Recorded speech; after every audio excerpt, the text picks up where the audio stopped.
So a quick funny story about Summer Anastasia. When we first got her results over on JP a couple of years ago, I thought she was an AoE servant because I was like, oh, that's going to be like a replacement for people that don't have Summer Jean. And when I saw how much damage she was able to do, I was like, this servant is absolutely crazy. Like, this is game changing because she was doing like single target damage as an AoE art servant. I'm like, this is going to be ridiculous. And then further translations came out. They're like, oh, wait a minute. No, she's a single target. And I was like, oh, okay, never mind. She's still like pretty solid, pretty decent, but not as good as I thought she was going to be. But Summer Anastasia is very similar to how we talked about Okita Alter in the last video, in that she is a basic, very straightforward servant, but she's just good because of how just not insane her kit is, right? Like, she's got insane stuff in there, but you know what I mean. Like, she doesn't have this crazy damage mod. She's not like stacking damage unless you count some stuff you can do with her third skill, but we'll get there when we get there. But I do like this servant. I really do want to pull on the banners specifically for her and Corday because I think they're just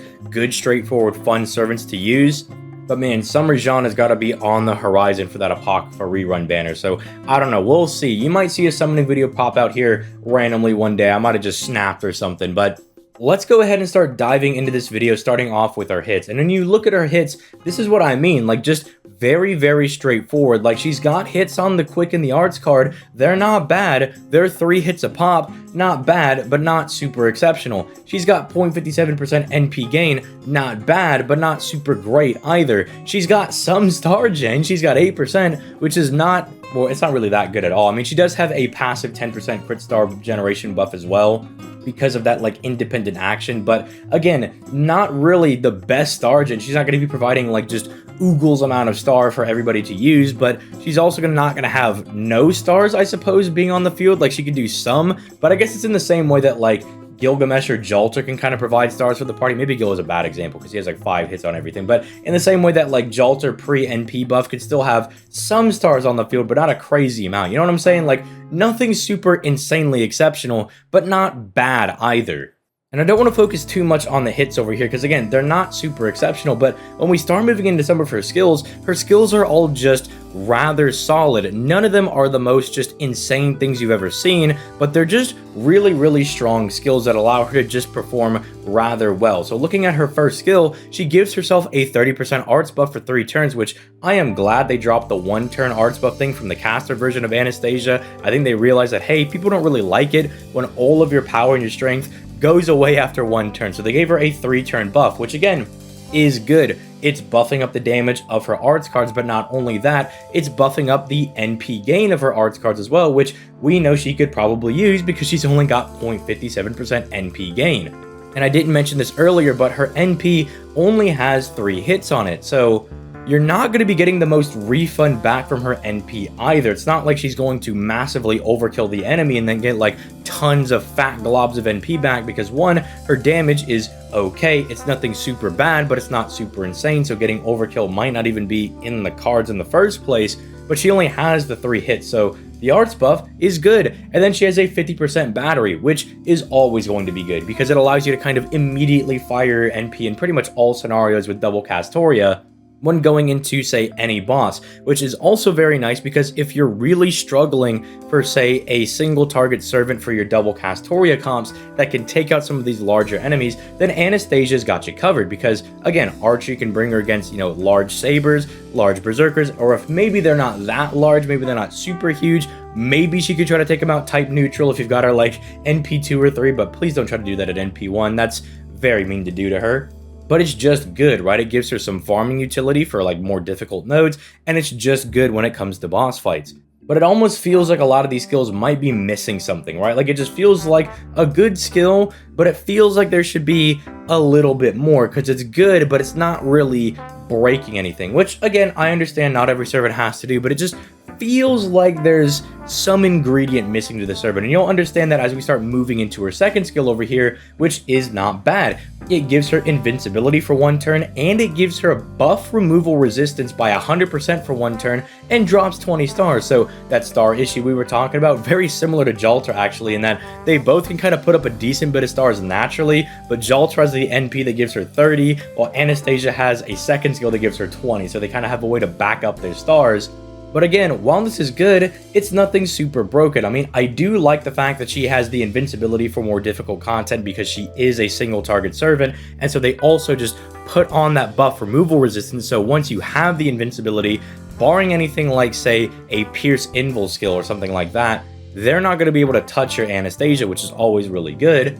And then again, the 20 stars ensure that she should always be able to do at least some good crit turns every now and then. I also do like the idea that these are all on very low cooldowns, as you'll notice. The other one was on a 7-turn cooldown. This one is on a 5-turn cooldown, which I do like because if we just kind of jump over to her third skill, this is on a 4-turn cooldown. So these two might actually be a little spammable if you want to take a little bit of initiative, do a little bit of that big brain strategizing and bring Tamamo into your team. You can actually kind of spam these skills, and this one you do want to spam because all of the effects last for 3 turns on a 4-turn cooldown. So at the worst case scenario, they're only down for a turn. But if you're using someone like Tamamo, you could try to start to stack some of these skills, especially this one, which gives her Pierce Evasion, which again, not as good as Pierce Invincibility, but it does allow you to get around annoying dodge characters. She gets Star Weight specifically to her arts cards, which I do like because if you're critting on those arts, you are increasing the NP gain she's getting back, and it's going to help her loop that much easier. She realistically has a 40% crit damage buff because of her 10% passive,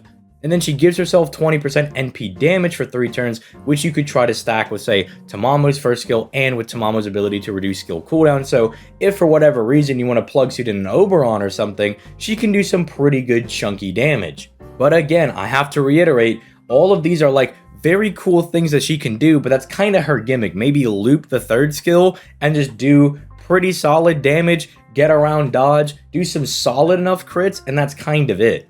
Her NP is also very similar to like how her skills are built. I mean, 3 hits isn't the worst thing in the world, but it's certainly not exceptionally good. Sealing the enemy's skills is nice. It can prevent them from, say, using a dodge or using some annoying offensive skill that might wipe your party. That could be kind of nice. And then I do like the fact that they did put the arts down as something that procs first, so you get an additional like 20% extra damage, and she does have a passive skill that does increase her own debuff success rate by 9.5%, so it's a little bit more likely to land on the enemy. You're not going to whiff it as often.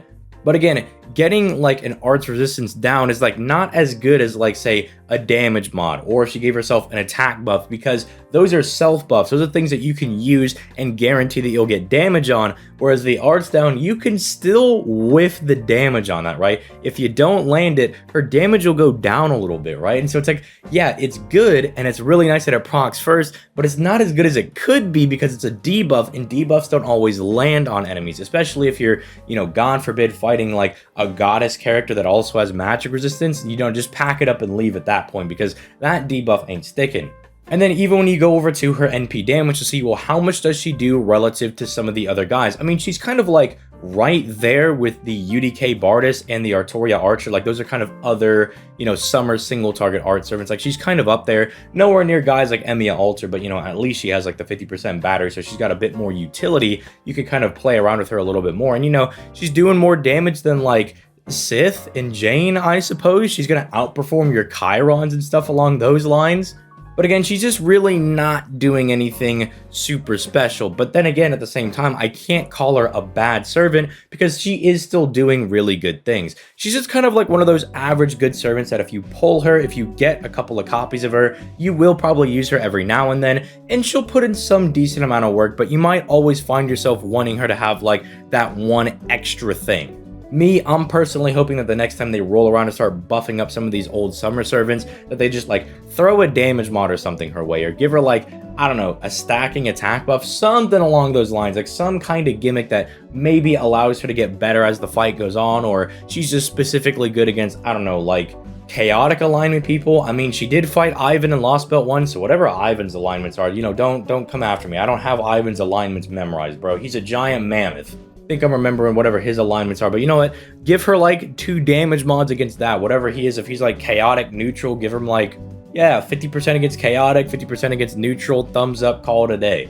But let me know what you guys think in the comments down below. This is, again, one of those servants that I really do want to summon for, because she is fun to use. It's just she's not like, oh, you gotta get this servant, she's super insane, which might feel a little bit worse because of how Summer 8 made all of their 4-star servants really nutty broken, and these 4-star servants are all just rather solid. Like, none of them are particularly broken. But love to hear your guys' thoughts. Let me know if you got her, and I will catch you guys in the next one. Peace, late, guys.